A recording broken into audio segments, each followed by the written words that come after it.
Boa tarde, boa noite. Como já se tornou hábito, em todas as sextas-feiras, final de tarde, começo de noite, o Comitê em Defesa da Democracia e do Estado Democrático de Direito apresenta seus debates de conjuntura. Nós temos dois grupos de conjuntura, o grupo de conjuntura econômica e o grupo de conjuntura política, que se revezam na produção e apresentação desses debates. Nesta semana, a responsabilidade do debate é do grupo de conjuntura econômica e o tema é um tema muito atual, que é a economia solidária, novas agendas para as administrações municipais. É um tema tão importante nesse período de crise econômica e de pandemia que nós combinamos que esse será o debate 1, ou seja, vamos fazer uma série, 2 ou 3, mais programas até, se forem necessários. Eu quero, antes de passar para os nossos apresentadores, os mediadores, fazer o lembrete aqui dos parceiros do comitê que participam dessa transmissão.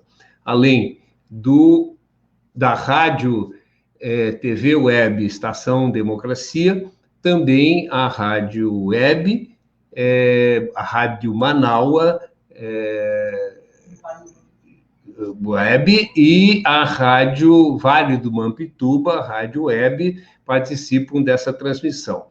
Também nos canais, no canal do comitê no Facebook, no YouTube e nas páginas do comitê do Brasil de Fato, Rio Grande do Sul e da Rede Soberania. O Brasil de Fato, Rio Grande do Sul e a Rede Soberania são parceiros fiéis do comitê desde a primeira live que fizemos em março do ano passado e estamos, desde então, todas as sextas-feiras aqui com vocês.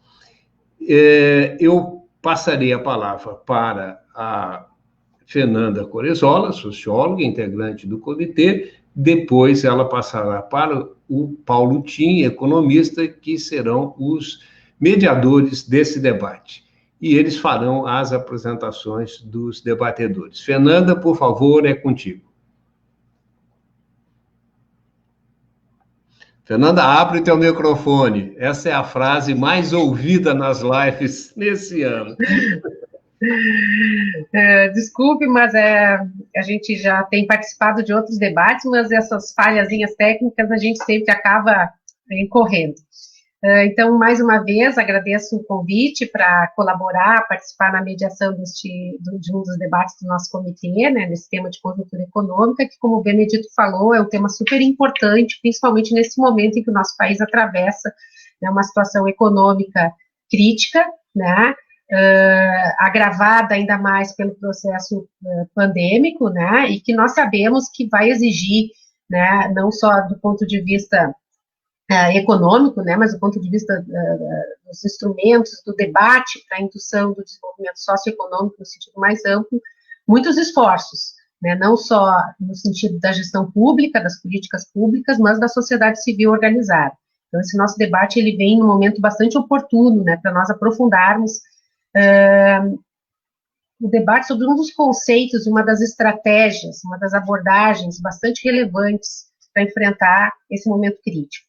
Nós estão conosco, e depois eu vou passar para o Paulo Tim conversar conosco também, então, a Regilane Fernandes da Silva, né, que é mestre em Meio Ambiente e Desenvolvimento Rural pela UNB, especialista em Gestão Pública pela Escola Nacional de Administração Pública, e vai falar conosco um pouco sobre os conceitos, as definições, ainda é um tema bastante novo, digamos assim, para muitos atores e para muitos segmentos sociais, né, e também sobre a política de formação de agentes de economia solidária, tanto junto à sociedade quanto junto aos gestores, aos servidores públicos, na estrutura pública de Estado.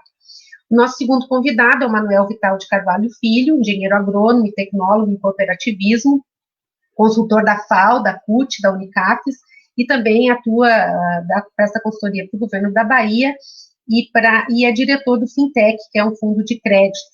Tá? E a nossa terceira convidada é a Laura Cito, que é vereadora recém-eleita pelo Partido dos Trabalhadores aqui em Porto Alegre, formada em comunicação, e ela vai falar conosco sobre, vai puxar esse debate para a lógica municipal, né, discutindo aqui as perspectivas de uma política municipal de combate à fome e à miséria e um programa de abastecimento popular de alimentos. Né?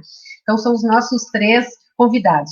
O Vital vai falar de um ponto de vista um pouco mais amplo, né, sobre as experiências que nós tivemos no Brasil em políticas públicas, né, e de fomento à economia solidária, mas vai também trazer elementos que possam subsidiar esse debate para uma experiência no âmbito municipal. Eu vou passar para o professor Paulo Tim e depois eu vou falar mais um pouquinho sobre esse nosso tema. Por favor, Paulo. Ok.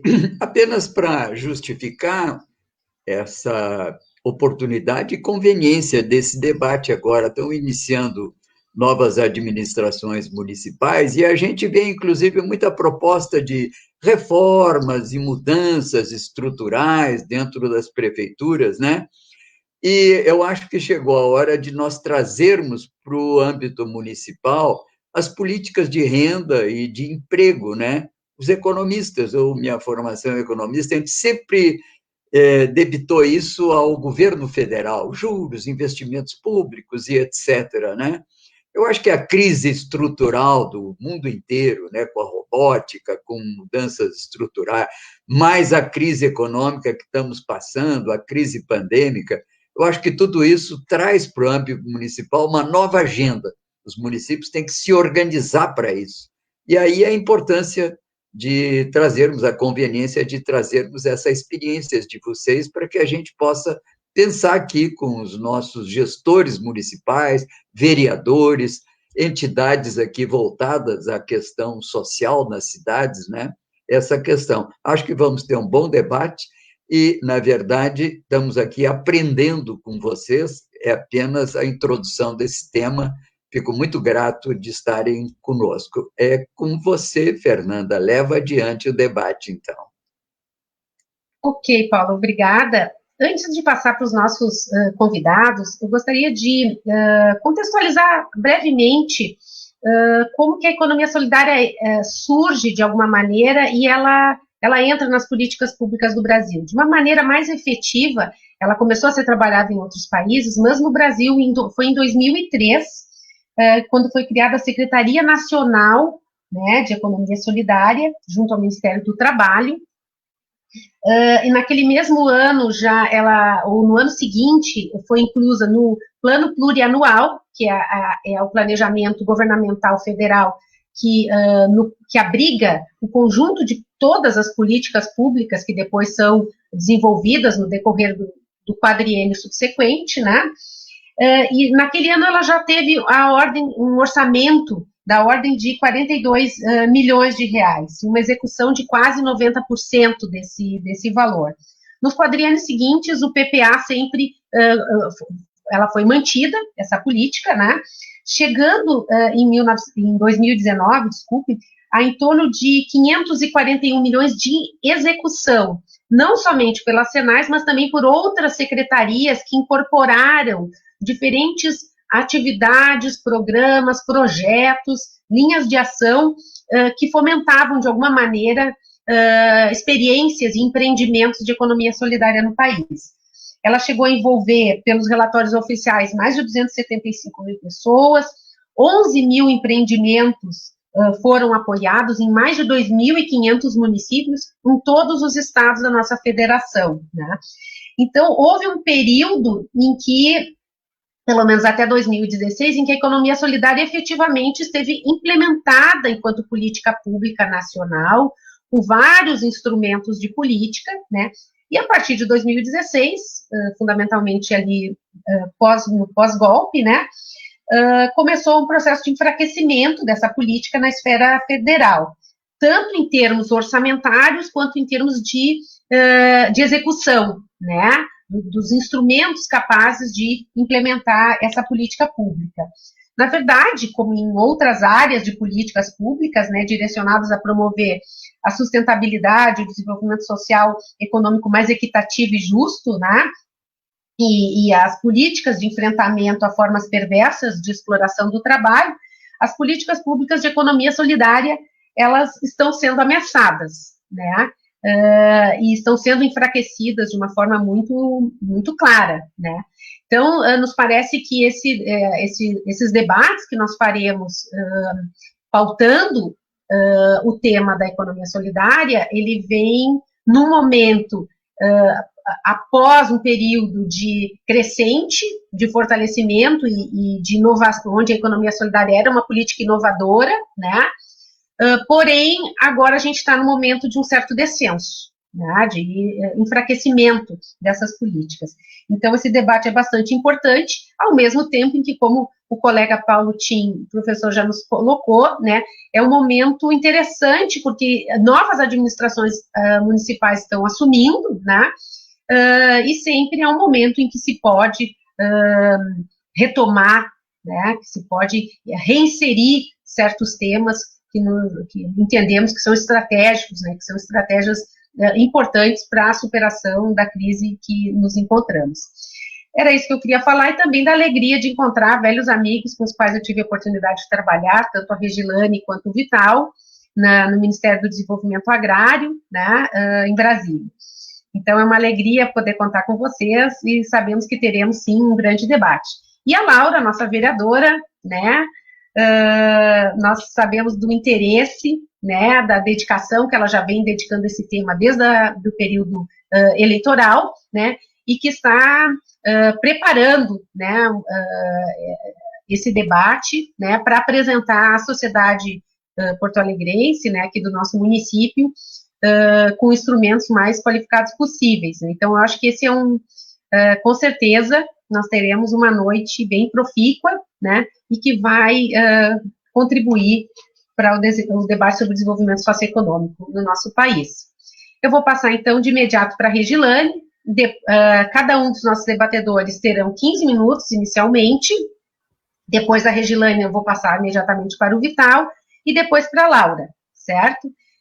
Depois, nós abriremos para uma rodada de questões pelas nossas redes, chat, Facebook e YouTube.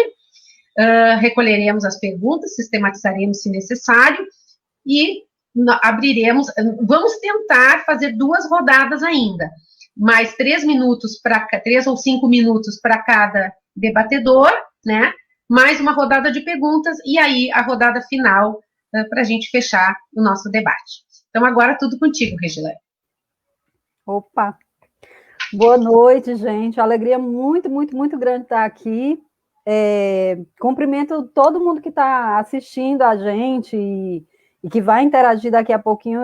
Eu ouso cumprimentar através do Benedito, da Fernanda, do Paulo, da Laura, que eu tive o prazer de conhecer num dos debates do projeto Elas por Elas, e do Vital.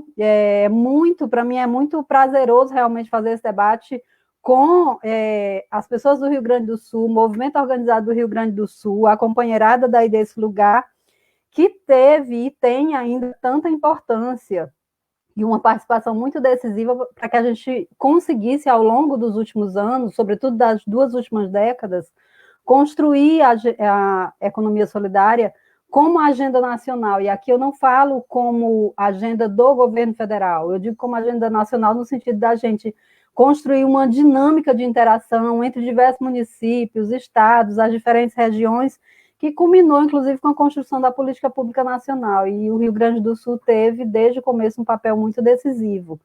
A gente, às vezes, tem o costume de discutir economia solidária como agenda pública, muito a partir do que houve na dinâmica das políticas do governo federal. Eu entendo, claro, o grande ponto onde a gente quer chegar é ter uma política de Estado brasileiro que reconheça e fomente a economia solidária como direito, mas é sempre bom lembrar que a gente só conseguiu construir um acumulado da política nacional, inclusive pelas experiências municipais, onde Porto Alegre, São Paulo, Recife, Prefeitura de Belém, depois o governo do estado do Rio Grande do Sul e outros governos locais foram ajudando a dar referência para um movimento que reivindicava pauta, para gestores públicos que se abriam com sensibilidade para incorporar a agenda, e até a gente ter um cenário nacional onde fosse possível, com o governo do Campo Democrático Popular, reivindicar uma política pública nacional, o reconhecimento dos sujeitos, a definição de uma estrutura que tocasse a política. Então, para mim é sempre muito acertado esse ponto de partida que vocês propuseram de pensar a economia solidária como política pública a partir dos locais, a partir da ação municipal, a partir das possibilidades das políticas que estão mais perto de onde a vida Cortando um pouco, Regilane. economia Está cortando, eu não sei se os nossos colegas.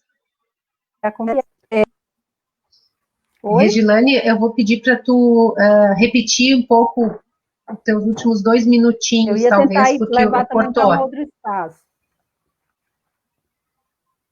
Eu não sei até onde vocês ouviram, mas eu acho até a parte de trazer para a lógica municipal, para os locais, trazer esse debate para o âmbito, para a esfera local. Isso, acho que é uma contribuição importantíssima, Fernanda e companheirada, debater a economia solidária como agenda pública a partir daí, porque a gente foi construindo meio que uma dinâmica nacional de pautar muito a economia solidária como agenda pública a partir do governo federal. E o que acontece é que quando a gente entra no cenário em que nós entramos, em que a política pública federal ela vai definhando, as pessoas, os sujeitos da economia solidária, que são os empreendimentos, podem sentir uma impressão de que a economia solidária em si está ruindo. E não é. A economia solidária é viva, pulsa nas comunidades, precisa do apoio dos governos, circunstancialmente ela tem mais espaço em determinadas esferas, mas ela precisa, e é importante, ter essa consciência do quanto ela pulsa e do reconhecimento de sua própria força para pautar os poderes locais e também o poder público federal. Acho também que é super importante vocês trazerem esse debate de economia solidária no campo da política pública, porque a gente está falando de reconhecimento do direito ao trabalho associado. Eu acho importante exatamente pelo que o Benedito colocou no começo aqui da conversa, e a Fernanda também fortaleceu, que nós não estamos discutindo soltos no tempo e do espaço, a gente está fazendo esse debate no meio de um processo de pandemia, que traz todos os agravantes de aprofundamento da pobreza no Brasil, na América Latina, em diversos outros países do mundo, e que com isso, inevitavelmente, a classe trabalhadora vai ser a mais sofrida nesse processo. E aí o que tem acontecido, Fernanda e toda a companheirada, é que nós temos sido muito chamados a discutir a economia solidária como uma porta de saída do mundo pós-pandêmico, e isso me deixa sempre em alerta, porque parece que a gente está, quando você discute a economia solidária, em processo de crise econômica profunda, mundial, como a gente está vivendo aqui agora, ela abre um campo de possibilidades, do ponto de vista de aproveitar que a sociedade está na efervescência de discutir falências de modelo econômico, falências de políticas macroeconômicas que excluem populações mais pobres e tal. Então, tem essa oportunidade de pegar uma sociedade que está incomodada porque vê que as desigualdades estão aprofundando, traz uma oportunidade agora no ambiente da pandemia, por exemplo, da gente discutir a relação produção, consumo e como é que isso interfere na vida das pessoas. Do ponto de vista da articulação campo-cidade, que também é uma luta antiga nossa, que somos desses movimentos que discutem desenvolvimento sustentável, como é que campo e cidade interagem numa nova lógica de desenvolvimento e de reconhecimento dos territórios. Então, traz essas possibilidades, mas também traz um desafio grande de, no desespero de dar respostas para processo de precarização e para processo de aprofundamento do desemprego, as pessoas discutirem a economia solidária no mesmo porte que discute outros tipos de economia aí que tem como mote abrir postos de trabalho. E isso empobrece o debate e a luta da economia solidária se a gente pega nessa vertente. Então, ultimamente, várias lives, vários debates têm chamado a economia solidária para discutir e tal, e eu sempre chamo atenção para isso. A gente está na pressa de discutir a economia solidária, com mais gente querendo discutir a economia solidária, porque vamos precisar ter saídas e recorrer aos acumulados muito claros das formas de organizações das comunidades. Isso é lógico, é coerente, mas também a gente não pode discutir com uma pressa de resultado de mera inclusão em mercado de trabalho, de mera criação de postos de trabalho, porque isso aliena da discussão maior que a economia solidária faz, que é ser estratégia de promoção de desenvolvimento sustentável. A economia solidária, conceitualmente, ela não tem um fim em si mesma, enquanto mera organização de força de produção, de consumo, de comercialização e de finanças. A economia solidária, ela é estratégia de um modelo de desenvolvimento de bases sustentáveis que a gente vem no Brasil pela força dos movimentos sociais, pela força dos movimentos populares, pela força da organização dos campos, cidade, mulheres, povos e comunidades tradicionais, juventude. A gente vem construindo e vem disputando modelos de desenvolvimento que dizem não é possível a gente ter territórios em que hajam disparidades econômicas tão grandes entre os povos, onde a gente tem uma relação de predação da natureza de forma irresponsável, onde a gente não construa as pontes e não considere as consequências dos modelos de projetos produtivos hoje para gerações futuras. Então, a economia solidária é um debate que ela é parte integrante dessa luta de promoção de desenvolvimento sustentável. E reconhecê-la como direito e discuti-la no campo das políticas públicas é a gente reconhecer que no Brasil e no mundo, os processos de resistência da classe trabalhadora, que foram dizendo não é possível viver a partir do capitalismo, não há vida para as classes mais empobrecidas e para a classe trabalhadora dentro do capitalismo, é a gente dizer, fomos construindo novas lógicas de organização da classe trabalhadora em coletivos, que discute radicalmente a democracia para dentro dos empreendimentos e para dentro das comunidades e nos territórios nos quais se inserem, e os marcos legais do país, do município, dos estados, precisa reconhecer essa nova institucionalidade que são os empreendimentos econômicos solidários, essas novas dinâmicas de interação em redes de cooperação solidária que os empreendimentos constroem dentro dos territórios, e essa nova relação com a economia territorial e as interações interterritoriais que os povos da economia solidária fazem. Então, a gente está discutindo que o Estado brasileiro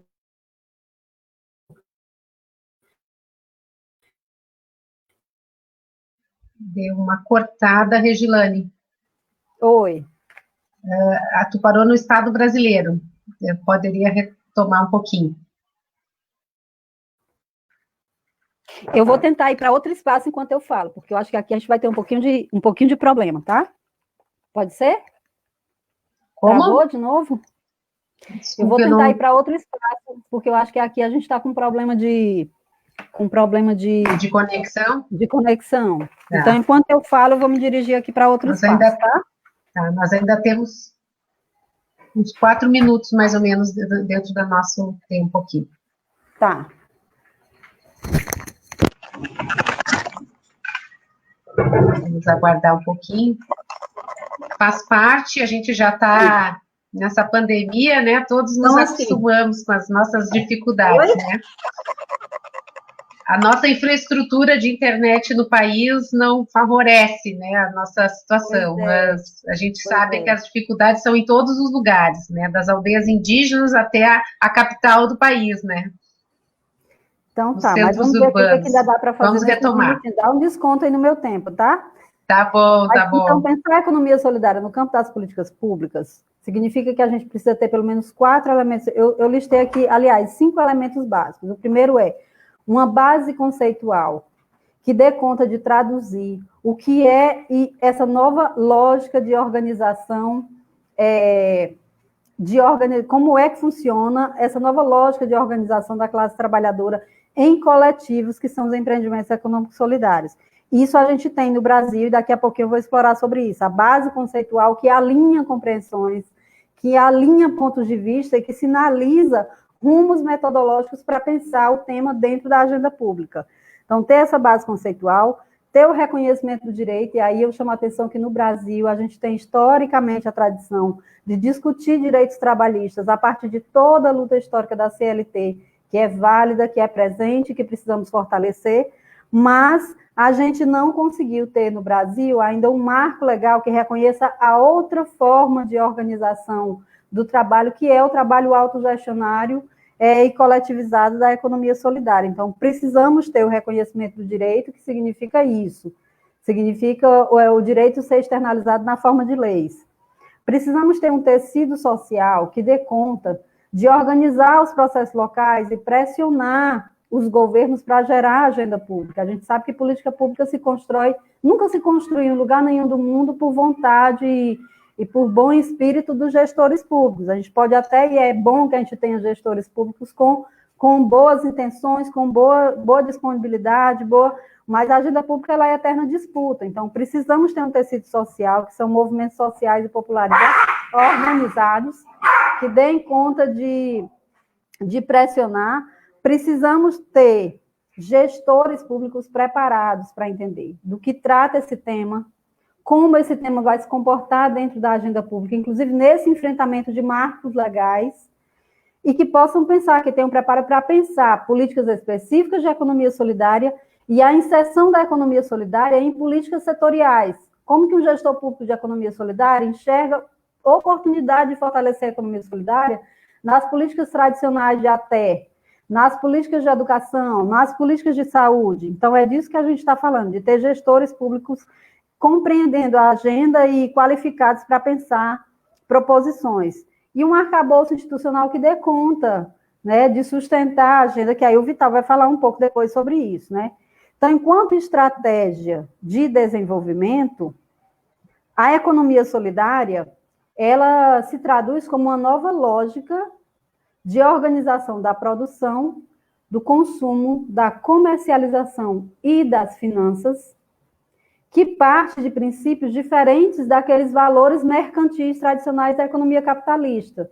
Na economia capitalista, o foco é você instituir, criar empreendimentos individuais que sejam, e gerar lucro, né? Gerar renda, A economia solidária, ela parte de uma outra base de princípios, que são o da autogestão, ou seja, trazer a democracia para dentro dos negócios, digamos assim, da instituição de negócios, né, trazer a democracia como um princípio radical, gerar coletivos de trabalhadores e não individualizados, que se lançam de uma forma sem amparo e desigual no mercado. Então, esses coletivos são os empreendimentos econômicos solidários, alguns legalizados em cooperativas, outros em associações, enfim, que têm natureza jurídica distinta e, portanto, um marco legal precisa estar sensível a isso, que a identidade de empreendimento econômico solidário, ela não está falando de uma natureza jurídica de negócio, ela está falando de uma identidade aglutinadora do tipo de prática econômica daquele coletivo, que é pautada no bem viver, na relação sustentável com o meio ambiente, na relação de justiça social para dentro do empreendimento e na relação de justiça social também do empreendimento com a sua comunidade, com o seu entorno, né? E, portanto, do ponto de vista, ela vai trazer características muito específicas para a gente pensar a política pública. Do ponto de vista da organização da produção, por exemplo, já vou concluir, Fernanda, do ponto de vista da organização da produção, o que a economia solidária preconiza é a organização dos trabalhadores e trabalhadoras em coletivos, a partir de processos de autogestão e que podem, inclusive, gerar redes de cooperação dentro do mesmo território. Esses empreendimentos, alguns são para a produção de produtos e serviços, e alguns podem ser, inclusive, empreendimentos voltados para a organização de redes de consumo. Do ponto de vista da comercialização, a economia solidária vai se pautar muito no debate sobre comércio justo e solidário.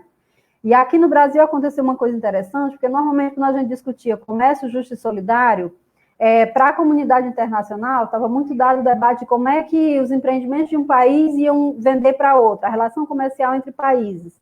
E aqui no Brasil, a gente conseguiu construir um debate que dizia comercialização justa e solidária, e o Sistema Nacional de Comércio Justo e Solidário, ele precisa reconhecer o debate de soberania territorial, onde as pessoas não produzam com o fetiche de exportar e vender para fora e gerar mais renda. Elas produzam numa relação de autossustentação territorial e que, portanto, a prática da justiça no ato da venda ela seja dada dentro da comunidade do território, onde não haja exploradores e explorados entre quem produz e quem consome. O preço seja discutido a partir da realidade local, a partir dos custos embutidos na produção, onde as relações com o ambiente estejam traduzidas no tipo de produto que é ofertado ao consumidor, e onde o consumidor e a consumidora são chamados a refletir sobre o seu papel para fortalecer modelos de desenvolvimento. E depois, no debate, quando tiver um tempo, a gente pode discutir um pouco isso. A pandemia está aí o tempo todo nos chamando a discutir isso. Como é que o nosso papel como consumidores e consumidoras fortalece modelos fracassados de produção e de comercialização. E aí, no campo da comercialização, além das redes, a gente tem diversas experiências, metodologias específicas de criação de circuitos locais de venda ou de cadeias mais longas. E aí vocês têm aí, no sul do país, a experiência da Rede Justa Trama, que é uma das maiores cadeias produtivas da economia solidária no Brasil, que pega, inclusive, pega estados e regiões diferentes. Então, a economia solidária, ela traz essa condição de pensar logística solidária e processos coletivos, desde a produção até a comercialização. E no campo das finanças solidárias, aí depois no debate a gente fala mais um pouquinho, mas tem muita metodologia em torno dos bancos comunitários de desenvolvimento, das cooperativas de crédito e dos fundos rotativos. Então, não sei se deu para dar uma pincelada um pouco do que a gente está falando, de economia solidária como estratégia de desenvolvimento. Com certeza, já deixou todo mundo aí instigado, acho que o debate vai ser bom, vai ser quente, então estamos só começando, os nossos coordenadores já disseram que nós vamos poder ampliar esse tema em outras rodadas de discussão. Então, obrigado, Regilane, e como o nosso tempo voa, né, foi muito importante a tua fala, trouxe vários elementos aqui que vão instigar o nosso debate. Mas eu já vou passar de imediato para o Vital, 15 minutos, com uma folguinha aí, né, já que a Regilane também ganhou esse tempinho a mais. Depois a Laura vai ganhar também. Bom, uma boa noite. Obrigada, Vital. Uma boa noite para as meninas e meninos que estão aqui participando com a gente, né? Fernanda, você é sempre menina, viu? Esse espírito jovem, né? Então, por isso que eu chamo meninas e meninos, né? Isso aí. Bacana eu partir dessa introdução e abordagem em geral sobre o tema que a Regilane fez, porque eu já caio mais especificamente no que é que a gente aprendeu e aprende com as experiências concretas do dia a dia da prática das políticas públicas de economia solidária, né? Então, trabalhando com o professor Paul Singer, lá na Secretaria Nacional de Economia Solidária, a gente tem a oportunidade de conhecer o Brasil todo e ainda até outros países para além do Brasil, né? Então, a primeira pergunta que eu gostaria de colocar aqui é: qual é o substrato, qual é a condição, a conjuntura que permite a gente começar a pensar e a implementar uma política pública de economia solidária, né? Então, o que a gente observa aí é que são duas coisas. Ou eu tenho uma base social naquele município, naquele estado, naquele país forte, que pressiona, ou eu tenho um governo cujos gestores já estão abertos para isso. E cá entre nós, não são muitos os países, nem muitos os gestores que estão abertos. Por quê? Olha só, gente, economia solidária, ela abrange um público gigantesco, mas tem uma parte desse público gigantesco que a política pública de economia solidária consegue chegar, que são aquelas famílias, aquelas populações que historicamente foram excluídas das políticas públicas, né? Então, é aquele povão que foi excluído do acesso ao direito à cidadania. Então, isso é um porquê de que vários países e vários municípios do mundo têm optado pela economia solidária. Agora, ele vem também como uma resposta aos efeitos negativos desse modelo neoliberal. Então, esse modelo neoliberal, que já deve ter sido abordado em temas anteriores aqui, né? Ele diz para que veio quando você começa a ver os resultados que eles provocam. Então, se a gente olhar, índice de desemprego, índice de alfabetização baixíssimo, ou seja, a questão ambiental sendo destruída e tal. Esse é o modelo neoliberal. São essas as consequências: fome, miséria, concentração de renda e tudo mais. A economia solidária ela se propõe a isso. E cá entre nós, não é muita gente que quer fazer isso. Se contrapor e mudar essa estrutura econômica abordada pela grande maioria dos países do mundo, né? A outra coisa que também eu acho muito pertinente, principalmente para os gestores municipais, é que a economia solidária, ela é contrária àquele conceito que a gente estudou no Brasil, do pacto colonial, onde você pega o teu território local, extrai tudo quanto é riqueza e manda para a sede, enquanto que a colônia fica só como fornecedora de matéria-prima. Então, na economia solidária, a gente procura fazer com que as riquezas circulem no município. Elas dialogam entre vários municípios, entre vários territórios, entre vários estados, né? Mas na gestão da política pública, ela tem esse foco, um foco no local. Os bancos comunitários, os processos de comercialização, eles sempre partem desse pressuposto: como dinamizar a economia local. E o terceiro elemento é que a prática das políticas de economia solidária, ela tem, por essência, ser uma política educativa. Ela forma cidadãos. E cá entre nós, tem muitos e muitos, eu diria que até uma grande maioria dos políticos aqui do Brasil, não só do Brasil, que não tem interesse em fazer isso. Um povo que, à medida que se insere, que dinamiza a economia, é formada para ser um cidadão. Tem muito vereador, tem muito prefeito, tem muito governador, deputado, etc., que não se elege mais. Então, esse pessoal também tem medo de uma economia solidária, porque ela é uma economia emancipadora. É como a Regilane falou, ela está dentro desse pano de fundo, que é esse pano de fundo de um desenvolvimento sustentável. E para ser sustentável, ele tem que trabalhar a dimensão ambiental, a dimensão cultural, a dimensão social, óbvio, também a dimensão econômica muito fortemente, porque o nome é economia solidária, então a dimensão econômica está aí dentro, né? Então, assim, tem que se criar um ambiente, e esse ambiente nem sempre é muito fácil. Por quê? Porque a gente ainda tem, eu estou hoje no Ceará, essa cultura, por exemplo, no Nordeste, dos grandes coronéis, que não ficam só no Nordeste, né? Se espalham pelo Brasil e para vários lugares do mundo. Eles não querem emancipar, eles querem manter esse status quo que está aí dado, que faz com que eles se perpetuem montado em cima de um modelo econômico, conforme a gente já falou. Bom, então, é uma economia que dinamiza o local, por isso ela é extremamente oportuna, principalmente para os municípios e aqueles municípios que se juntam formando seus territórios, né?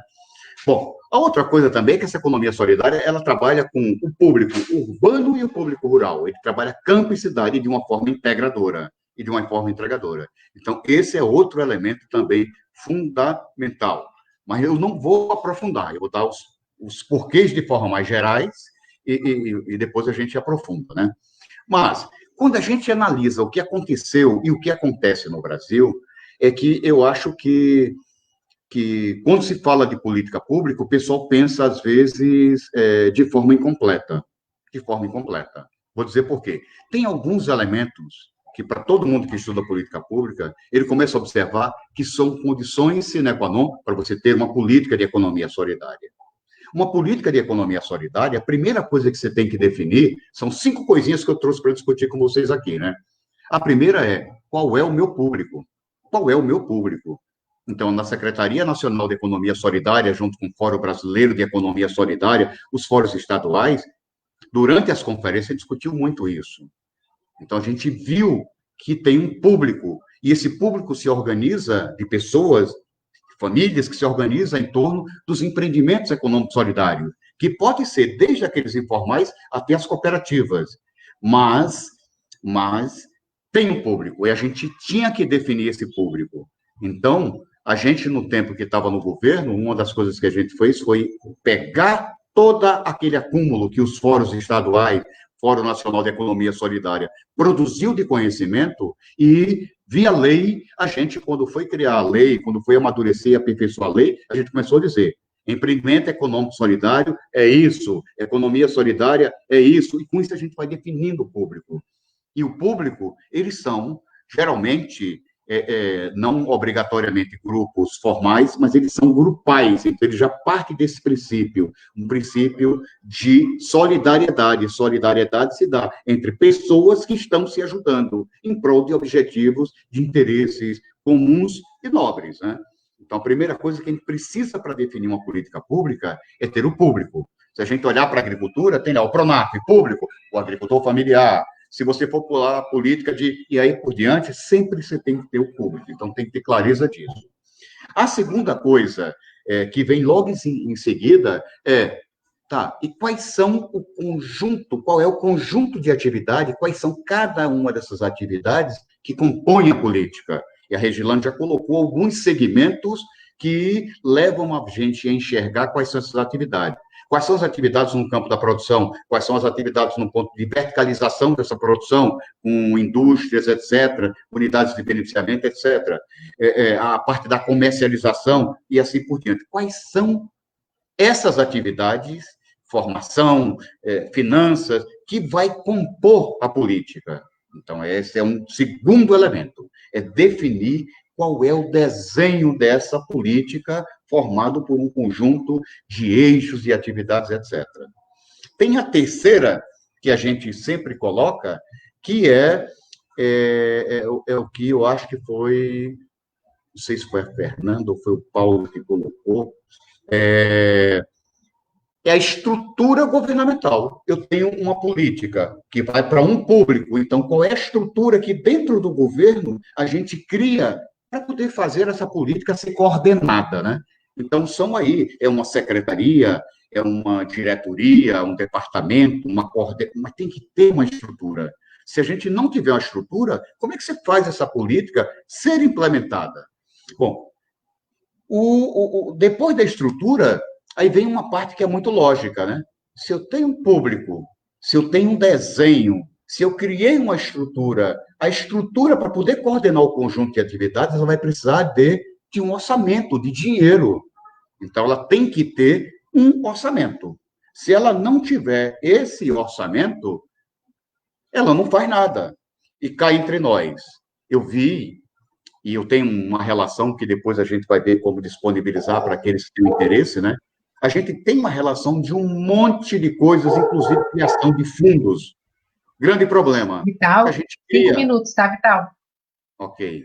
A gente cria um plano plurianual lá no estado, no município, mas não coloca dinheiro.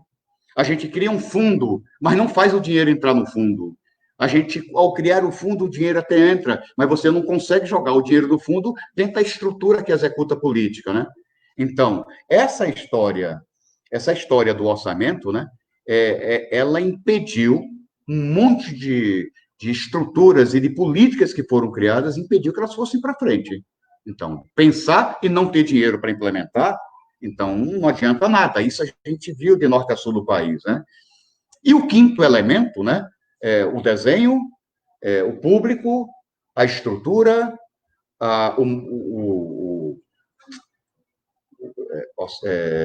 deixa eu lembrar de novo aqui. Eu preciso do público, depois eu tenho que ter o desenho da política, eu crio a estrutura, depois que a estrutura eu botei o dinheiro. Aí vem um quinto, que é quais são os marcos legais que dão vida institucional para tudo isso que a gente falou. Isso aí, eu acho que no Brasil a gente até conseguiu um monte de coisas. A gente conseguiu criar marcos legais, São vários os municípios que têm política, projetos de lei que viraram lei, instituindo políticas, instituindo fundos, instituindo estruturas como conselhos e assim por diante, né? Mas acabaram não vingando porque faltou essas outras coisas que eu falei. Então, não adianta ter um, você tem que ter esses 5, você tem que ter os 5. Tendo os 5, a gente compõe uma política. No Brasil, o que a gente percebe é que grande parte das experiências que a gente observa não tinham esses 5 caminhando de forma articulada. Não tinha. Isso fez com que a gente ficasse muito no discurso e boa parte desses municípios, estados, não tinham como fazer isso, né? Não tinham como estruturar. Bom, o brasileiro é atrevido. Quando eu viajei para fora do Brasil, lá todo mundo parte. Não, primeiro tem que fazer um marco legal. Depois que faz o marco legal, tem que criar o fundo. Depois que criar o fundo, tem... Brasil, a gente começa a fazer e anos depois é que a gente cria a institucionalidade, né? Mas o fato é que tudo isso que eu estou colocando, desenhos formalizados de política, desenhos organizados de como constituir fundo, de como constituir conselhos, de como constituir todos esses apetrechos que formam o marco legal, a gente já tem no Brasil. E o principal dos problemas é como fazer isso avançar. Por exemplo, se eu não me engano, em 2010, aí no Rio Grande do Sul, teve um PL, eu até anotei o número dele, eu acho que era o PL 3, acho que era 393. Foi criado aí. Qual o problema?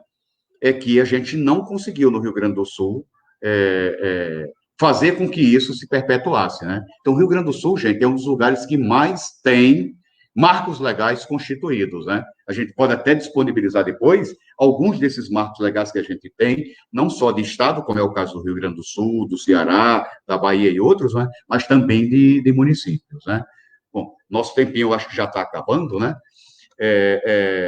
Bom, por último, uma das últimas frases que eu quero colocar para vocês, né, é que, ao pensar a política pública, sempre estudem sobre o que é uma política de governo e o que é uma política de Estado.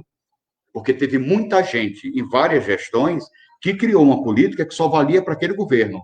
Então, ele não procurou criar mecanismo para interiorização daquelas ações que materializam a política. Por exemplo, governo federal. Adianta o governo federal montar uma política super bonita quando ela não é comprada por estados e municípios. O estado cria e os municípios não aderem. Então, quando muda a gestão do estado, se você não tiver uma base lá nos municípios e na sociedade civil, se muda o governo federal e a gente não tiver uma base nos estados, no município, na sociedade civil, a política morre. Por quê? Porque ela não foi pensada, ou não se conseguiu fazer o que se pensou, que é montar uma política de Estado, que, independente do governo, ele tenha mecanismos de controle que assegure a sua continuidade. Bom, então essa aqui foi uma problematização inicial que a gente traz, né, para aprofundar nesse debate, ok? Ok, muito obrigado, Vital, com certeza são elementos bem importantes, né, e que vem da experiência, fundamentalmente, que vocês tiveram, uma experiência extensa de longos anos no governo federal, né, na interação com os estados e com os municípios, uma relação federativa muito forte que a Senais teve, né, que nós conhecemos, que gerou muitas experiências importantes e positivas no país, né, então são elementos bem importantes que vão contribuir, né, para a gente pensar a extensão, a continuidade, né, de outras políticas nesse sentido. Eu vou passar, então, agora para a Laura, né, que já deve estar aí conosco. Laura, é um prazer ter você aqui conosco, né, a nossa vereadora recém-eleita, que tem sido já demonstrado, né, uma capacidade, né, uma leitura crítica e muito positiva ao mesmo tempo, e muito propositiva, ainda nem completou um mês, né, do trabalho que está aqui em Porto Alegre conosco, né, Laura? Mas já queria parabenizar pelo teu trabalho, né, e desejar muito sucesso na continuidade dele, né, e agradecemos teres aceito o nosso convite para discutir esse tema, e gostaríamos de saber como é que tu está vendo, né, justamente a probabilidade dessa temática, de alguma maneira, ter um ambiente favorável aqui em Porto Alegre, né? E o que vocês têm pensado, têm discutido em termos de possibilidades de políticas públicas no nível municipal. É contigo, Laura, 15 minutos. Boa noite, Fernanda, Benedito, Vital, né? Muito obrigada pelo convite para poder estar aqui hoje também conversando um pouco com vocês. Como vocês podem ver, eu estou aqui na Câmara ainda, né? É sexta-feira, nós estamos em meio ao recesso, mas nós já iniciamos nesses 22 dias de forma bastante intensa, né? Trabalhando bastante aí, porque, de fato, o cenário que nós estamos inseridos, ele é extremamente complexo e desafiador, né? Eu estava ouvindo aqui atentamente a fala do Vital, anteriormente a mim, e o que ele coloca ali sobre nós nos desafiarmos, aprendermos, talvez, com as experiências dos governos que tivemos, em transformar políticas de governo em políticas públicas, ou seja, garanti-las como um acúmulo, né, de fato, né, de uma experiência de Estado, uma política de Estado, é fundamental para que a gente consiga materializar aquilo que a gente constrói, né, formula e experimenta quando temos a oportunidade de ser gestão. Eu tenho como uma das principais pautas, né, desde antes da campanha, o tema do combate à fome, né?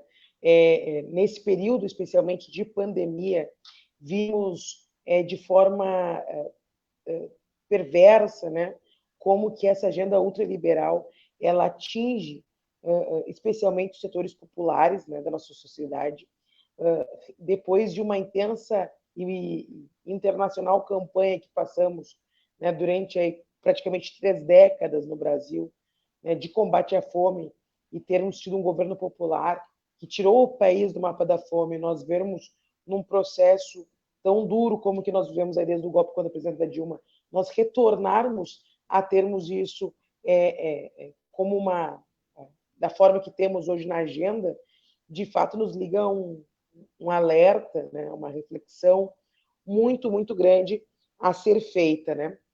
Em torno disso, venho trabalhando desde antes da campanha, né, em grupos de estudo, formações, né, refletindo um pouco sobre isso, aprendendo também a partir daquilo que nós encontramos, especialmente durante a pandemia, em cada comunidade, em cada vila aqui da cidade, as experiências não eram diferentes pelo país, né, das famílias, das mulheres chefes de família, da organização familiar, do papel da agricultura familiar, enfim, nós fomos fazendo aí uma série de acompanhamentos mesmo, né, para que nos permitisse enxergar e tentar pensar da maneira que nós poderíamos colaborar incidindo sobre isso, né? Então, para nós poder criar uma política municipal de combate à fome e à miséria, né, é de fato um saldo que nós podemos construir em Porto Alegre, né? Para vocês pensarem bem, assim, aqui a nossa cidade foi a capital brasileira que apresentou um maior grau foi uma das que apresentou um maior grau de insegurança alimentar entre 2017 e 2018. Né? Em 2020, a situação ela se agravou e Porto Alegre foi a quinta capital que mais fechou postos de trabalho. Eu falo, obviamente, né, do meu lugar de fala enquanto mulher negra, que fomos o setor da cidade, inclusive, que sentiu isso de forma mais perversa, especialmente do ápice da crise econômica, ali em 2017, né, até aqui. Né? Nós chegamos a ter ali naquele biênio um aumento de mais de 100% do desemprego entre mulheres negras na capital. Só no ano passado, 1/4 dos postos de trabalho para trabalhadoras domésticas sumiram, né? E a maior parte, obviamente, das trabalhadoras domésticas dessa cidade são as mulheres negras, né? Então, isso demonstra bastante da fragilidade desses setores frente, né, às políticas que nós temos. Mas também, ao mesmo tempo, nós encontramos diversas experiências na cidade de comitês que se organizaram para combater a fome e a miséria nas suas localidades populares. Um deles foi o da Lomba do Pinheiro, né, ali se cadastrou, se atendeu mais de 5.900 famílias, né, ao longo desse período mais intenso de crise, né?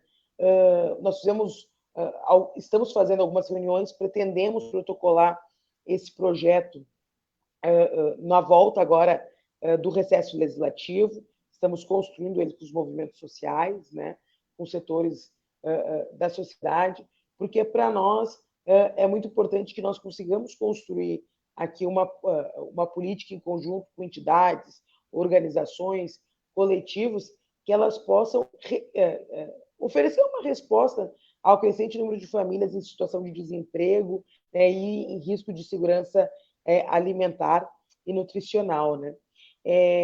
A nossa ideia é de implementar um programa de abastecimento popular de alimentos produzidos pela agricultura familiar das áreas rurais de Porto Alegre, né? É também uma proposta que vem na perspectiva da gente conseguir fomentar o uso de terrenos que estão vazios, terrenos públicos e privados que estão vazios, né? E que se apresentam muitas vezes em áreas degradadas da cidade, para que a gente possa implementar aí hortas urbanas e periurbanas, né? A nossa ideia é que a gente possa, com isso, fomentar também, né, cozinhas e creches comunitárias, né?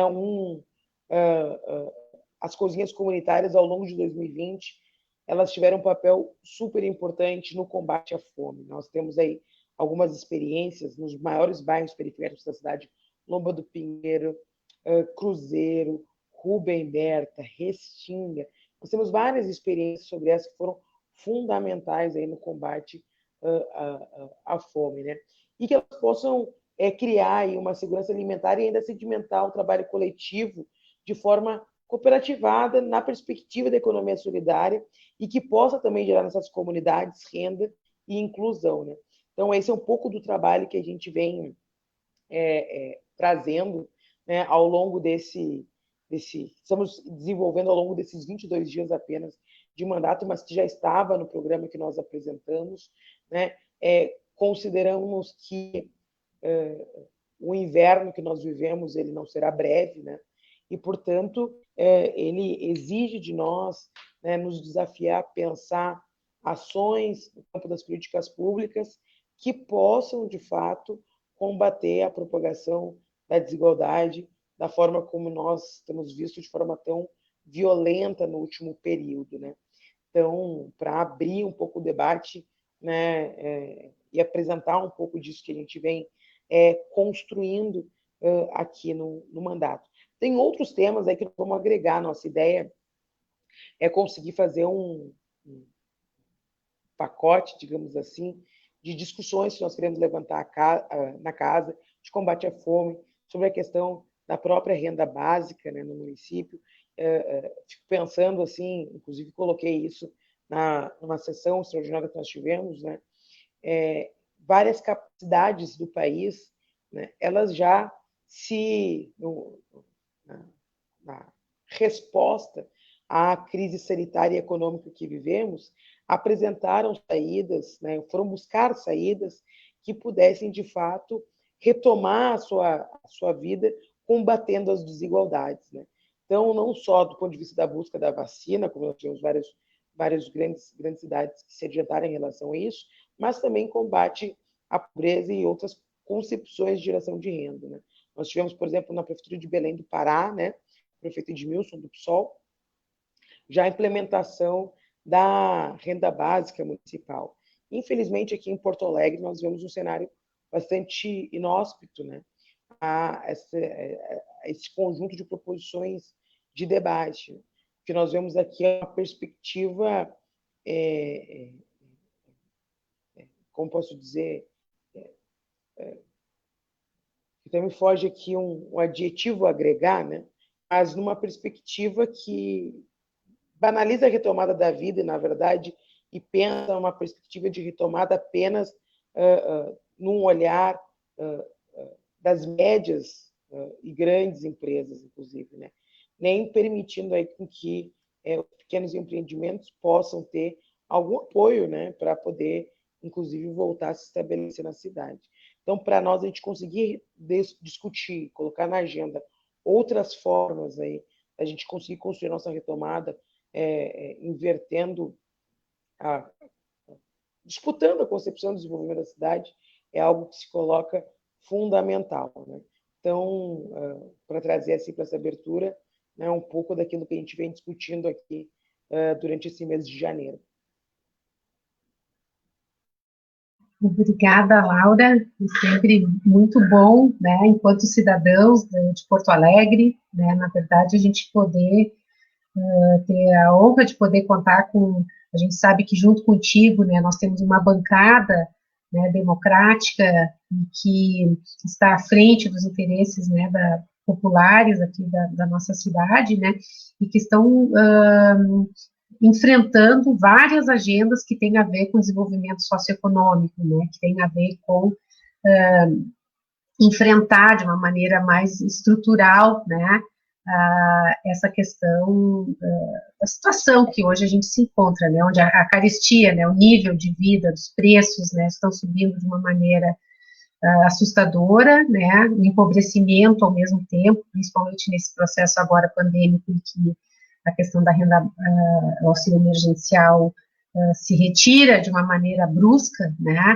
como uma opção e uma alternativa imediata para a sobrevivência das famílias, né. Então, há um conjunto de situações aí que estão tornando mais complexo e mais difícil a vida das pessoas. Mas poder contar com uma bancada democrática e popular e estar nesse processo liderando isso é realmente bastante importante, né, e a gente se sente mais fortalecidos, digamos assim, nesse processo.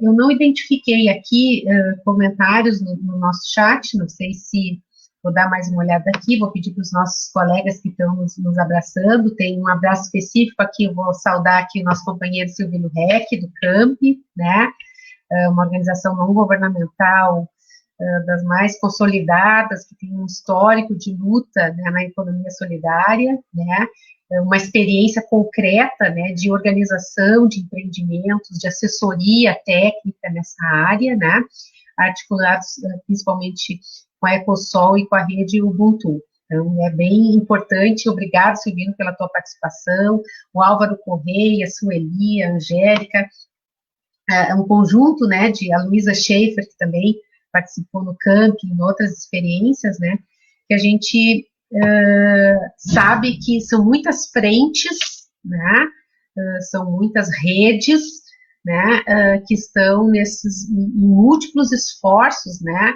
tanto na produção agrícola e no espaço de desenvolvimento rural, quanto no meio urbano, né, e fazendo essas interações, né, entre produção e consumidores, né. Então, as experiências, como já foi falado aqui, são bem importantes, né, e muitos desses estão nos acompanhando nesse momento. Eu vou fazer aqui algumas ponderações, enquanto, eventualmente, outros colegas podem também se posicionar aí no nosso chat. Uma é para a Laura, vou começar na ordem inversa, né, e depois cada um de vocês podem se posicionar, evidentemente. Mas, diante desse cenário, em princípio, em Porto Alegre, Laura, que nós não, aparentemente, o nosso prefeito, né, e as forças que o apoiam, não tem no tema da economia solidária, no tema do desenvolvimento sustentável, da justiça social, né, das práticas, né, mais coletivas de organização da produção e do consumo, uma referência, né, não tem nessa abordagem da economia solidária uma referência que eventualmente pudesse instigar a formulação de políticas municipais, né. Então, como é que tu vê, e ao mesmo tempo temos a disposição, né, não só a vontade política, mas a capacidade, né, de formulação de uma bancada de vereadores bem importante, né, na Câmara hoje. Então, como é que tu vê as possibilidades da gente abrir caminhos, né, e que meios seriam esses, quais as estratégias que nós poderíamos desenvolver, né, para abrir caminhos para o desenvolvimento de empreendimentos de economia solidária e popular, né, do abastecimento e tudo mais. Eu vou fazer as 3 questões, daí depois eu vou abrir para vocês, tá? Para todos. Para o Vital, dada a larga experiência que tu tens, Vital, e conhecimento no país das experiências nacionais, né? Se tu pudesse nos trazer, nos subsidiar um pouco, né? Nos alimentar um pouco com as experiências bem-sucedidas, né? De municípios ou de estados, né? Que tu conheces e que possam, inclusive, subsidiar o debate que a Laura, né? Está trazendo aqui para a gente já ir estreitando esses caminhos, né? No nível local. Né? Como é que tu vê, assim, políticas públicas municipais, né, e de empreendimentos, né, e por fim, para a Regilane, um pouco mais teoricamente, assim, né, esse desafio, né, de enfrentar a discussão da economia, do mercado. Hoje a gente ouve muito falar, né, do empreendedorismo, da inovação, da necessidade dos empreendedores, né, e mesmo dos empreendedores na lógica local. Mas como é que tu vê essa competição, né, desses mecanismos e desses conceitos tão distintos, né? Como é que a gente consegue inserir a economia solidária num contexto, né, competitivo de mercado tão complexo, né, que a gente se encontra hoje? Eu vou dar uma olhada aqui, ver se nós temos mais algumas questões, né? Mas, se não, eu já passo imediatamente. Aqui tem um posicionamento do Jairo, né?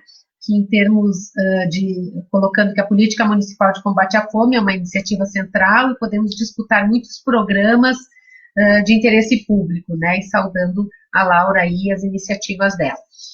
Eu vou. E para a Regilane, tem mais uma questão aqui.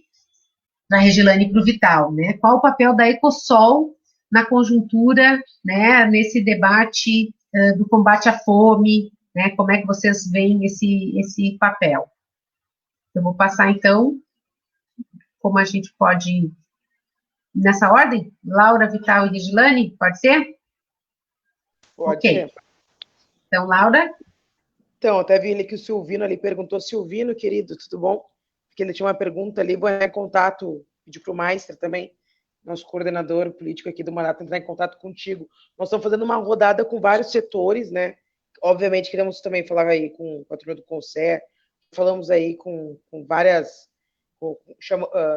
uma das reuniões a gente fez com o Comitê da Lomba também.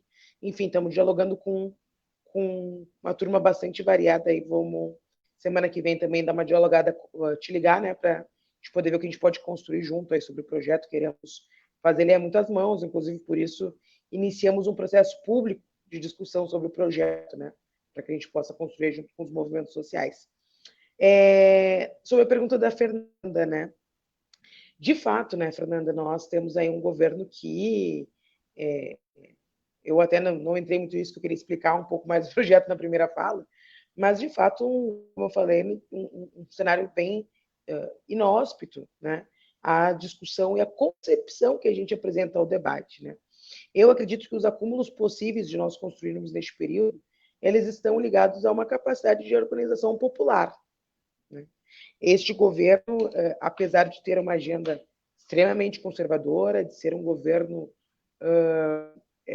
que se alinha, né, apesar de não ser a trajetória natural do Melo, mas que se alinha a Bolsonaro, né, como uma opção política para a sustentação, de fato, também tem setores internos que têm alguma mínima abertura, né, ao diálogo com a organização popular, né? Um dos grandes desafios que nós temos nos colocado aqui nesses 22 dias de mandato é a gente conseguir ultrapassar as limitações da interdição política que existe nos ambientes institucionais em Porto Alegre, né? Quando a gente fala de discussões mais burocráticas, como o fato da esquerda ter ficado fora da mesa diretora, como da esquerda ter ficado fora da coordenação das comissões temáticas da Câmara, isso é só uma forma de explicitar, né?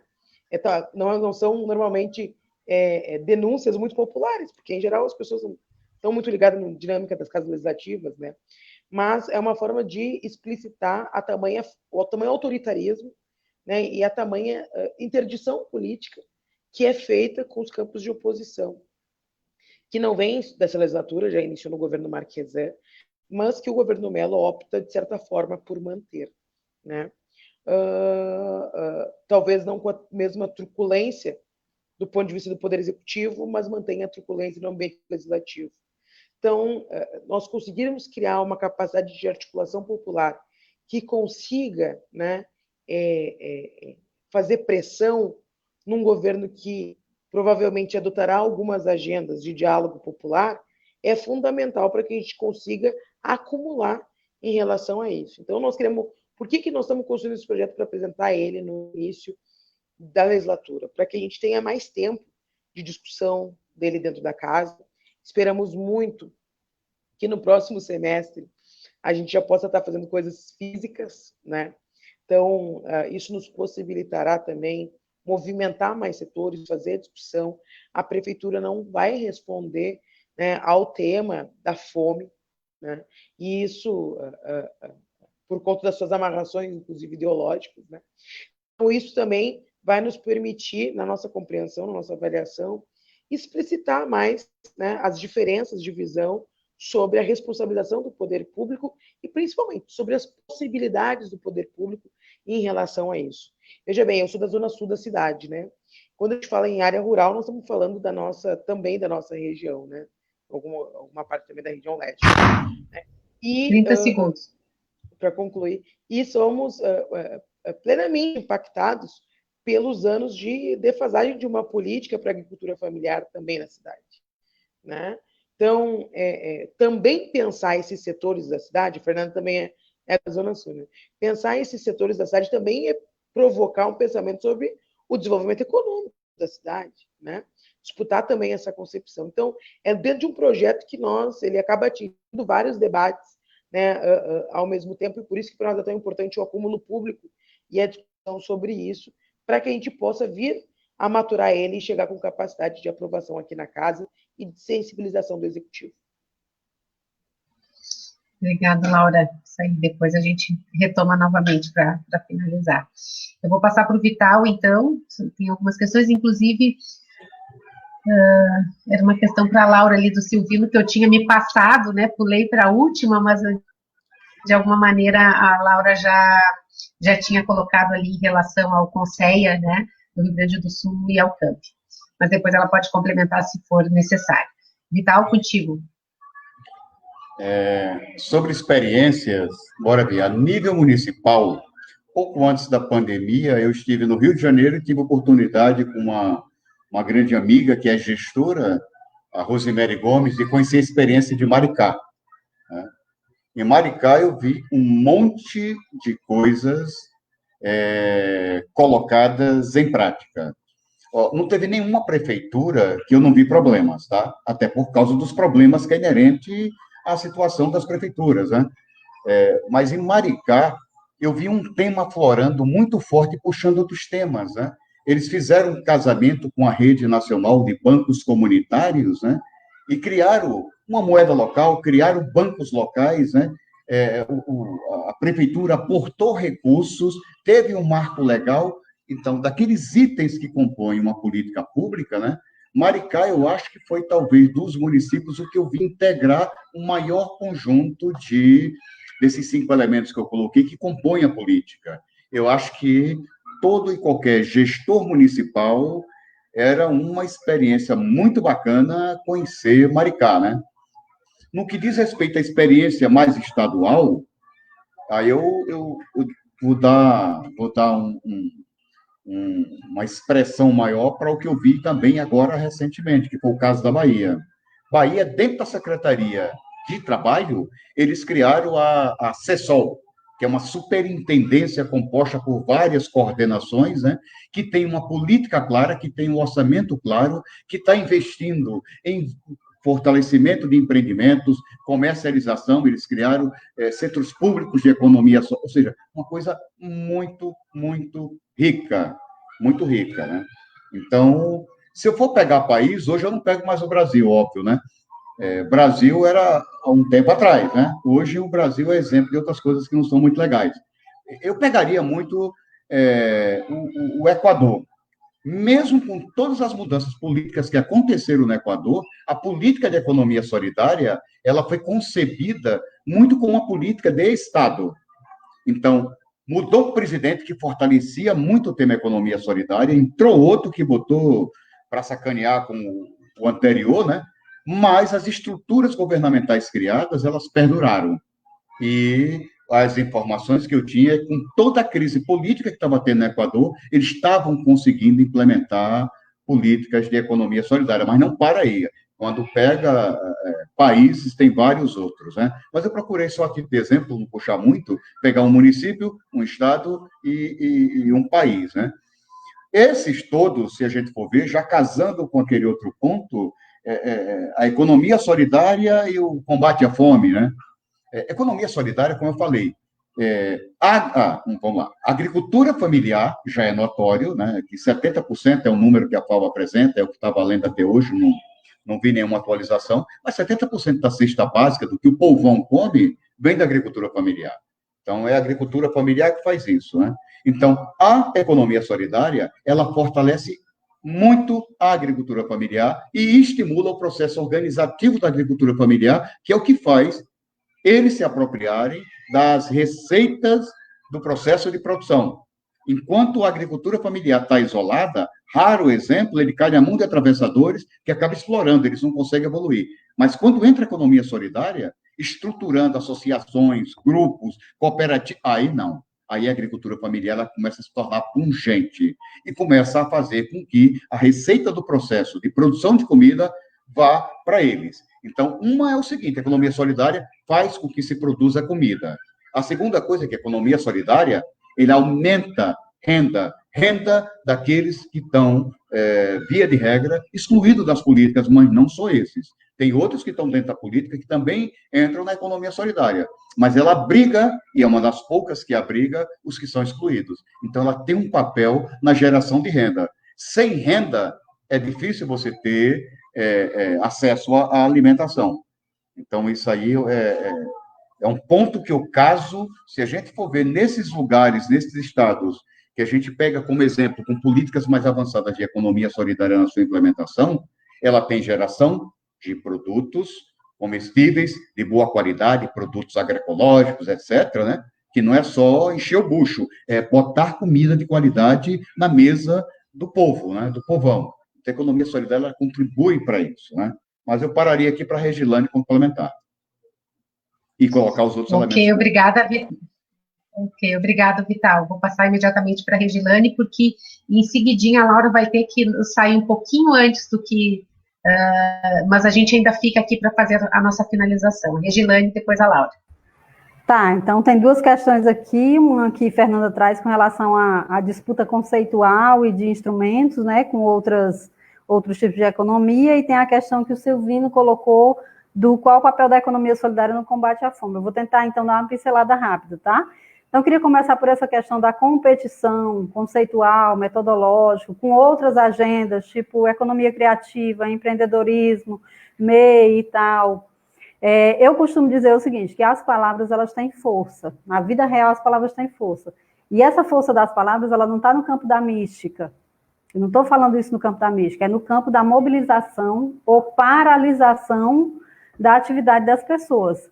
E por que eu trago isso, Fernanda? Porque eu acompanhei, eu ainda era criança, quase, mas eu acompanhei lá nos anos 80, 90, quando o Brasil entrou numa onda de discutir, muito impulsionada pelas políticas do FHC e da Ruth Cardoso, com aquele debate todo sobre comunidades solidárias, onde o Brasil passou a discutir muito o empreendedorismo e desenvolver o espírito empreendedor das pessoas, e a gente teve um período ali em que, em nível de governo federal, a gente via um despejo muito grande de recursos nos municípios para fazer aquele processo de capacitação que a gente dizia, capacitação carro-pipa, chega assim, despejando conhecimento, um curso de cabeleireiro, um curso de não sei o quê, e depois dizia, vai menina que agora, ou menino que agora que tu está pronto para montar um salão.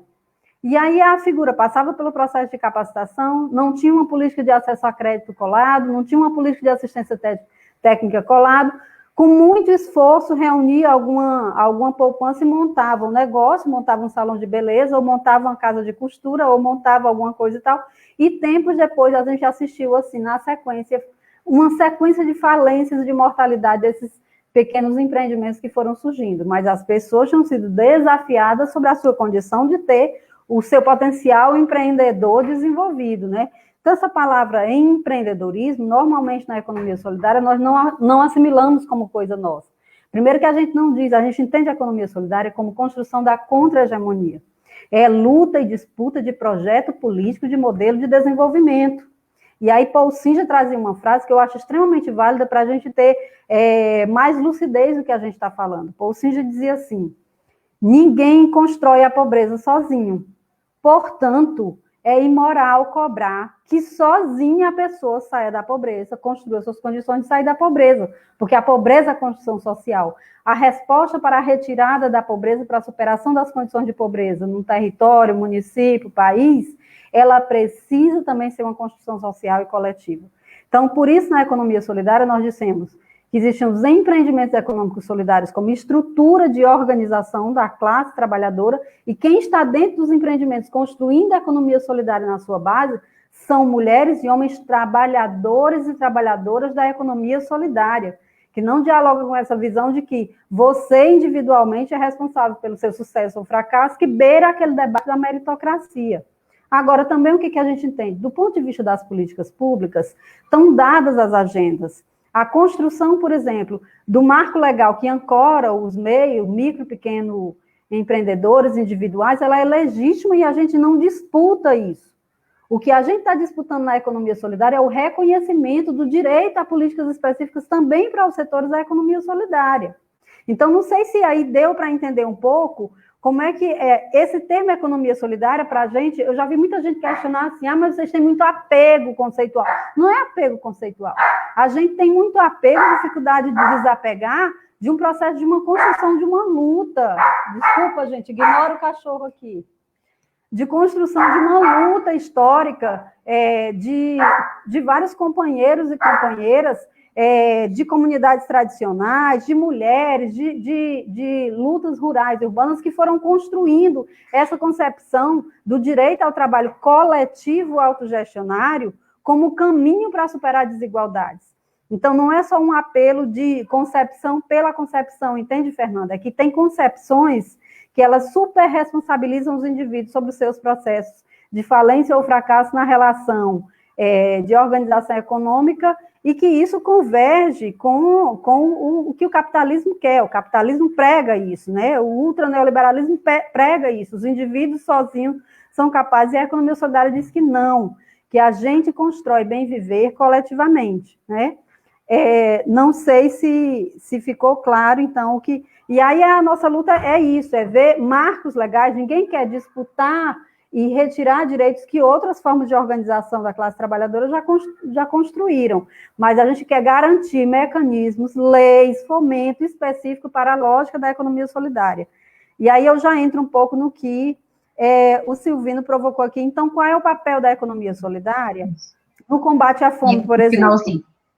Tá, já é o finalzinho. Acho que, primeiro, acumular força política, força metodológica, força institucional, para ajudar a fortalecer os organizados. A gente mapeou em 2013 mais de 20 mil empreendimentos em todo o Brasil que já existem, que são reais.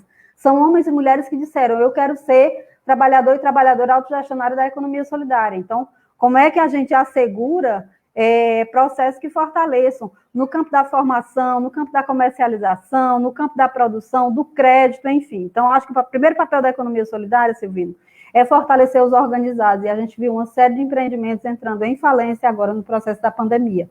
Como é que a gente olha para esses?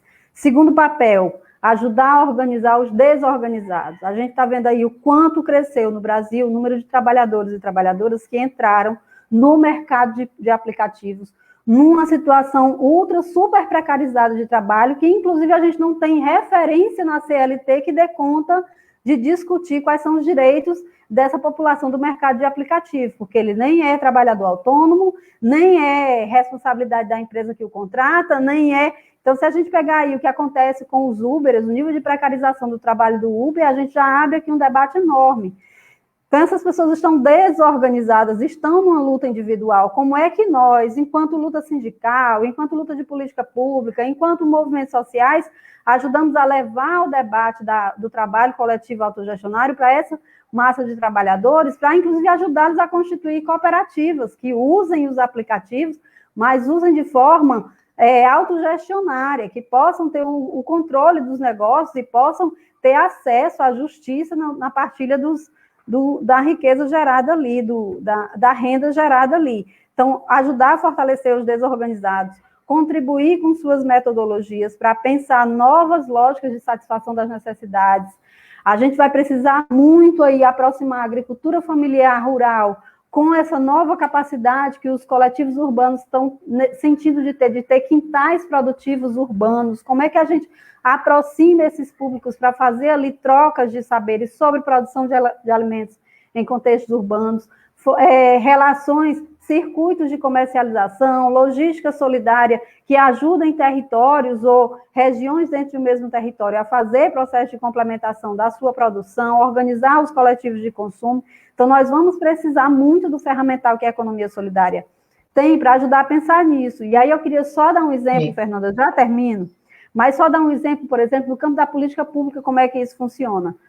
O Ceará, o movimento organizado do Ceará estava tentando fazer um debate agora com o governo do estado, com a prefeitura, aliás, porque a prefeitura fez o seguinte, ela definiu um auxílio complementar, agora no contexto de pandemia, um auxílio local, complementar ao Bolsa Família, um auxílio emergencial. E fez um contrato com um grande banco, que é o Bradesco, todo mundo conhece, sabe aí o que é o Bradesco, que o Bradesco seria responsável de fazer o pagamento das famílias que fossem receber esse benefício, e, além disso, o Bradesco ia pagar todos os servidores do Estado, ia fazer a transação para pagamento do salário dos servidores do município, aliás. Em cima de cada transação dessa, o Bradesco ganha um pequenino percentual, só que somando o pequenino percentual e multiplicando isso pelo número de servidores do Estado e pelo número de famílias que iam receber o benefício, o Bradesco estava levando um lucro enorme em cima de uma política que é a política social, que é a política pública. Então, qual é a luta do movimento organizado no Ceará? Dialogar com o legislativo para criar um ambiente institucional que constranja o executivo e dialogar com o executivo para reconhecer a figura dos bancos comunitários de desenvolvimento como possíveis operadores do negócio do município, que aí essa margem de lucro gerada, ela ficaria no próprio território onde os bancos estão alocados e poderia fomentar outros empreendimentos e o processo dos empreendimentos já existentes. Então, a gente está falando de coisas reais que as políticas públicas poderiam fazer. A gente não está falando tanto de criar coisas mirabolantes, mas tem coisas reais que é possível de serem feitas e não são feitas porque o Estado brasileiro foi pensado numa outra lógica, Então, espero ter também contribuído nesse ponto, mas acho que é por aí um pouco, entendendo que a economia solidária ela tem um papel no combate à pobreza, mas ela não é uma economia de mitigação para os extremamente pobres, ela parte preferencialmente dos extremamente pobres, mas o que a gente quer é disputar processos de economia dentro dos territórios.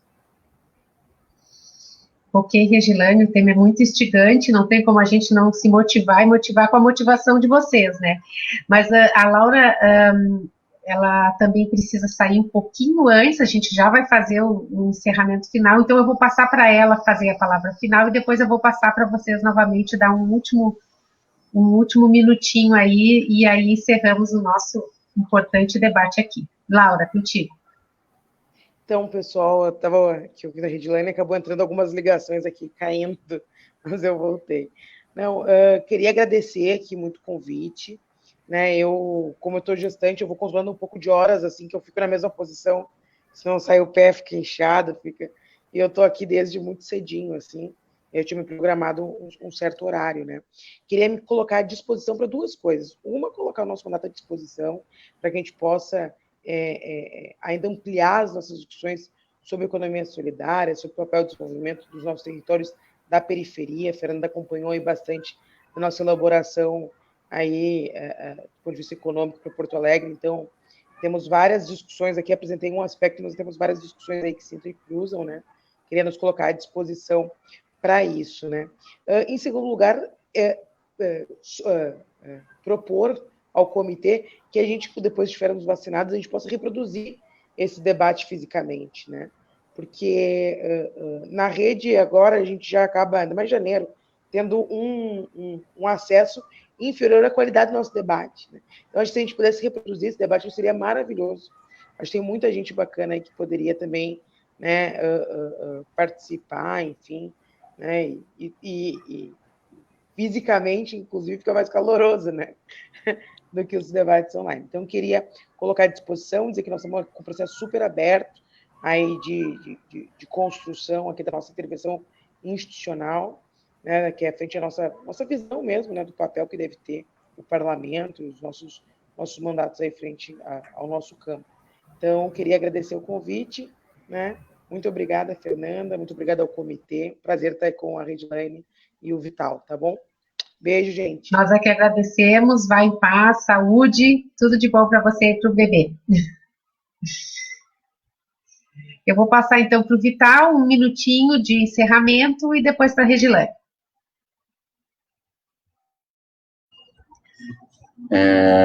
Queria encerrar dizendo para vocês, né, que a vida foi me tornando um misto entre sonhador e pragmático, né? Então, é aquele negócio de como é que você sonha aquele mundo que a gente quer, mas, concretamente, por onde é que eu começo, né? Acho que o tempo que a gente pôde conviver com o professor Singer, né, a Regilânia, que era a queridinha do Singer, né, a que ele estava sempre conversando, eles tinham uma relação muito mais íntima, a minha era mais... Mas o Singer vivia dando lição, né? E o Singer me ensinou um ditado que já é antigo, em que diz que a gente não pode perder nunca aquela capacidade da gente sonhar e sonhar alto, sonhar grande, porque, graças a Deus, a gente não paga imposto e não tem polícia que prende e tira isso da gente, né? Então, essa capacidade de sonhar, a gente tem que continuar e sonhar grande. Na hora de começar, dependendo do tamanho da perna, comece pequeno, mas uma vez que começou, olhe para o sonho e corra, dispare, use todo esse potencial que suas pernas te propiciam, né? Então, essa é uma coisa que eu trago dessa convivência que a gente teve e acho que se aplica muito bem a momentos como esse, em que o seu Vino dizia, né? Nunca vi um período, uma conjuntura tão propícia para a solidariedade, né? Então, gente, uma boa noite para todos nós, né? E uma nova forma de fazer economia é possível, né? A gente só tem que começar pequeno e correr na direção do sonho. Muito obrigada, Vital. Obrigada mesmo por aceitar o nosso convite. E venha sempre ao Rio Grande do Sul, presencialmente, virtualmente, espiritualmente, né? Você será sempre bem-vindo aqui conosco. Regilane, 1 minutinho para as palavras finais. Ok, só 1 minuto. Eu tenho visto muita gente discutir agora, durante a pandemia, os processos de pobreza aprofundados. Mas eu tenho visto a gente discutir muito pouco um relatório internacional que saiu que mostra o nível de riqueza que se gerou na pandemia. E aí, só aqui no Brasil, o relatório da Oxfam coloca que 42 bilionários brasileiros dobraram ou triplicaram sua riqueza durante a pandemia. Então, o que a gente está falando aqui, então, não são coisas por acaso. A pobreza, volto na frase do Singer, a pobreza não é construída sozinha. E a pobreza, no caso do Brasil, ela virou projeto político. Há muito tempo, aliás, mas nesse momento aqui ela está um projeto político muito perverso. Então, a gente precisa começar a fazer discussões onde nós vejamos o papel imediato da economia solidária nisso que o Silvino traz. Vamos ter um período aí que vamos precisar muito de solidariedade, sensibilidade dos diversos coletivos para estar inserido nas comunidades, vendo como é que a sua ação enquanto empreendimento, como é que a ação enquanto pessoa, como é que os processos de diálogos territoriais ajudam as pessoas a saírem da depressão, a acreditarem na autogestão como caminho, a acreditarem na organização política como caminho de pressão para a construção de uma nova sociedade.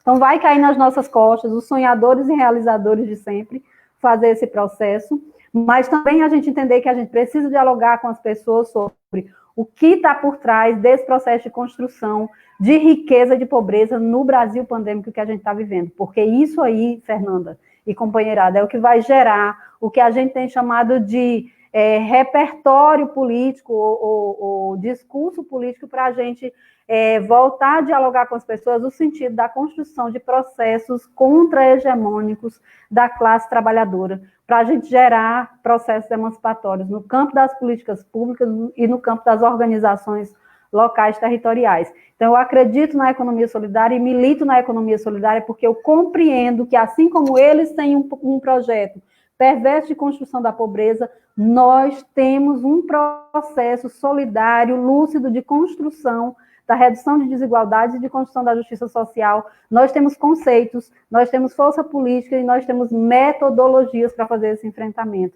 Que a gente não perca isso de vista e que a gente avance, construa mais lives, construa mais espaços de diálogo e a gente não desacredite, porque nunca foi fácil para a classe trabalhadora. Agora também não vai ser, mas sempre a gente teve a condição de se reinventar, porque a gente nunca esqueceu que o poder popular e a educação popular é o processo que a gente precisa para construir novas realidades. Então, muito obrigada pela oportunidade de estar nessa conversa com vocês e de eu mesmo, como militante, me relembrar dessas coisas. Nós é que agradecemos ao Vital, a Regilane e a Laura, que aceitaram o nosso convite para dar início, na verdade, né? Pretendemos fazer outros debates, né, em momentos em que também possamos divulgar um pouco mais, possamos disseminar esse projeto. Eu vou passar bem rapidinho, então, ao professor Paulo Tim, que vai fazer uma breve síntese, assim, do entendimento, né, da compreensão dele a partir desse debate, e depois ao nosso colega Benedito, que faz o encerramento. Desde já agradeço a todos. Boa noite. Vou ser bem rápido. Eu acho que foi importante esse debate para a gente distinguir o que é assistência social, que é, inclusive, um campo antigo, vasto, e que tem até hoje um capítulo na Constituição, tem a LOAS, a Lei Orgânica de Assistência Social, do que é a economia solidária, voltada, pelo que nos explicou o Vital e a Regilane, que é a formação de empreendedores coletivos guiados por um novo entendimento. Eu gosto muito de provérbios daquela geração antiga, né? Eu diria que o que guia a economia solidária é um provérbio que diz assim: por todos e todos por um. Quando a economia de mercado é aquela coisa, cada um por si, Deus por todos. Então, eu acho que é importante chamar a atenção, sobretudo do nosso pessoal político, de não fazer confusão entre assistência social e criação de instrumentos e políticas públicas para a formação de empreendedores coletivos. Era isso, obrigado, foi muito boa noite, aprendi muito. Vamos para a segunda etapa daqui a um mês, para continuar o debate. Obrigado. Obrigado, Paulo Tim. Eu vou passar para o Benedito, então, fazer o encerramento.